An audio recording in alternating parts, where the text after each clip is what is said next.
guys, welcome back to my channel. It's me Vera. ဒီနေ့မှာတော့ Vera ထိုင်းနိုင်ငံရဲ့အကြီးဆုံး 7-Eleven ကိုရောက်နေပါတယ်။အဲ့ဒါကတော့ပတ္တရားမှာရှိရဖြစ်ပါတယ်။ဟုတ်ကဲ့ပါပတ္တရားမှာ 7-Eleven နေအများကြီးရှိပေမဲ့ဒီနေရာကိုတော့ Vera တို့တကူတက်ကလာခဲ့ရဖြစ်ပါတယ်။ဘိုက်စာနေပြီဆိုတော့အထဲထဲဝင်ကြည့်ပါမယ်။ဒီ 7-Eleven က Vera တို့အတွက်စားဖို့နေရာနှစ်ထပ်ရှိပါတယ်။အပြင်မှာလည်းစားလို့ရပါတယ်ပေါ့နော်။ဒါပေမဲ့ Vera ရောက်နေတဲ့10နာရီကျော်လောက်ရှိနေပြီဆိုတော့အပေါ်တက်စားတဲ့နေရာပိတ်ထားပါတယ်။ဒီနေ့နဲ့အခုအရင်ဆုံးစားတွေ့လိုက်ရတော့အတီးလည်းပဲဖြစ်ပါတယ်။ Vera တော့တရက်တီးလေးယူခဲ့ပါတယ်။ပြီးတော့သမင်းလေးရဲ့စားကျင်တဲ့ဒီဖက်ကပေါင်းလေးဒါတွေအကုန်လုံး ready made တွေပေါ့နော် Vera စားကျင်တာလေးကိုရွေးနေတယ်ထုံးစံတိုင်းပါစားမလဲမသိဘူးမဲ့ 7-Eleven မှာမပါမဖြစ် spicy noodle လေးကိုရွေးခဲ့ပါတယ်တခုတတိယသွားတာကြော်ကြော်လေးနဲ့စားဖို့ spicy carbonara လေးယူခဲ့ပါတယ်ကြော်ကြော်လေးကတော့ Vera မတော်နိုင်အောင်နေတခါလေးဝယ်ခဲ့လိုက်တယ်ပေါ့နော်ခုထိုင်းရောက်နေရဆိုတော့ထိုင်းတီးလေးတောင်ကောင်းမလားလို့ရွေးနေပေမဲ့ Vera မတောက်ခဲ့ပါဘူးထိုင်းမှာတော့ CP နဲ့ပတ်သက်တဲ့အကီနီမျိုးစုံရှိရပေါ့နော် Vera ကတော့အကွန်းတော်လေးတစ်ခုတော့ဝယ်ခဲ့ပါတယ် Okay now let's go to counter 7-Eleven မှာခောက်ဆွဲလေးပြုတ်ပြီးမုတ်ထိုင်စားတဲ့ vlog ကိုရိုက်ချင်ခဲ့တာအခုတော့အိမ်မက်လေးကောင်းထည့်ပေါ်နေပါပြီဆိုတော့အပေးပါအောင်ရှင်ဒါကတော့ကျမပါခောက်ဆွဲကိုတေချာပြုတ်နေပါတယ်ပေါ့နော် Hello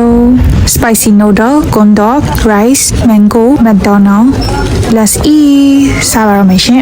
spicy noodle လေးစားပါရမယ်ရှင်ကြည့်ရတော်တော်ရတာရှိမဲ့ပုံပဲပေါ့နော်ဘိုက်စာနေရနဲ့ဆွဲပါရမယ်အဲဆုံး carbonara အနည်းလေးပါထည့်လိုက်တော့ပို့ပြီးတော့အရသာထိမိနေရပေါ့နော်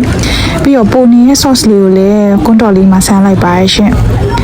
waste မဖြစ်အောင်လို့ပါအဲ့တော့စားပါရမယ်နော်ခောက်ဆွဲလေးကလည်းတော်တော်စားလို့ကောင်းပါတယ်7-Eleven အမှုတွေက 7-Eleven မှာစားလို့လာတော့မသိဘူးပို့ပြီးတော့အရသာရှိရပေါ့နော်ဒါမဲ့စားတဲ့အဆက်တွေစားပြီးတော့ဆက်နေပါပြီ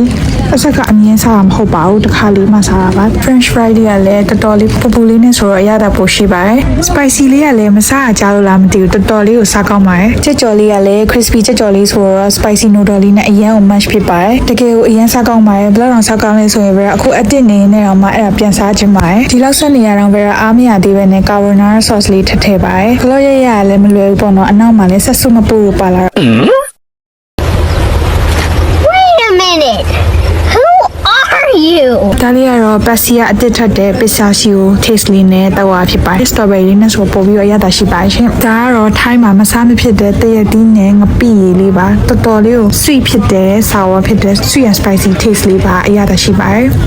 အဲ့ဒါကိုမှအားမရသေးပဲနဲ့ spicy ရေးစားလိုက်အလူကြော်ရေးစားလိုက်နဲ့အဲ့ဒီကတော်လေးကိုစားလို့ကောင်းပါတယ်ဒါပေမဲ့အရင်တော့မစားသင့်ပါဘူးဒီလိုမျိုးခီးတွိုင်းနဲ့စားတာကတော့အဆင်ပြေပါတယ်ဒီလိုမျိုးကြက်ကြော်ပူပူလေးနဲ့ 7-Eleven က mayonnaise လေးနဲ့တွဲစားရတယ်တကယ်ကိုချူချူစိမ့်စိမ့်လေးပါအရင်စားလို့ကောင်းပါတယ်ကြက်ကြော်လေးလည်းအားရပါရစားခဲ့ပါတယ်ပြီးတော့ Vera မြန်မာလူမျိုးဖြစ်တဲ့အတွက်ကြောင့်မလို့ဘာစားစားထမင်းနဲ့တွဲစားဖြစ်ပါတယ်အဲ့ဆိုရင်တော့ Vera စကားအများကြီးမပြောတော့ပါဘူးဆက်စားလိုက်ပါအောင်ရှင်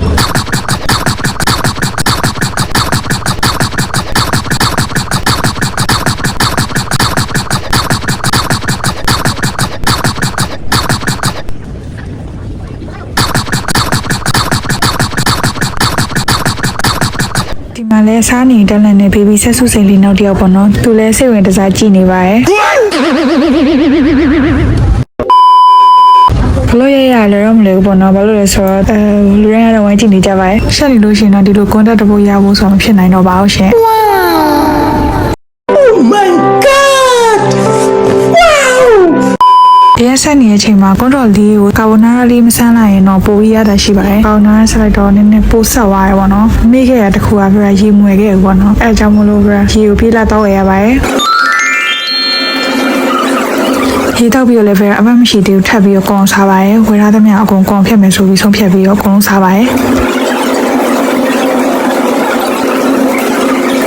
ပြောဖို့မိနေရတခုကထိုင်းကိုတော့ပြတယ်ဆိုလို့ရှိရင် 7-Eleven မှာဒီတရတီးလေးဝယ်စားဖို့အတွက်မမေ့ဖို့အတွက်အကြံပြုချင်ပါတယ်။ခေထိုင်းကိုရောက်ခဲ့ရင်လည်း 7-Eleven မှာထိုင်စားဖို့လည်း recommend ပေးချင်ပါတယ်။စားဖို့အိတ်ဖြစ်တဲ့ကြောင့်မို့လို့ကိုစားခဲ့တဲ့အမိုက်တွေအကုန်လုံးပြင်သိမ်းပါတယ်။တခါလေးလွတ်ပြစ်ပါဖြစ်ပါတယ်။အမိုက်တွေအားလုံးလည်းတခါလေးသိမ်းပြီးတော့ပါပြီ။တော်တော်လေးလည်းဆက်နေပါပြီ။အရင်လည်းစားလို့ကောင်းပါတယ်။အဆုံးထိကြည့်ပြီးရတဲ့အတွက်ကျေးဇူးအများကြီးတင်ပါတယ်။နောက်ထပ်ဗီဒီယိုလေးထပ်လာမှာမို့လို့ Vera channel လေးကိုလည်း like and subscribe လုပ်ပြီးဖို့အတွက်တောင်းဆိုချင်ပါတယ်။ Thank you so much. See you later. Bye.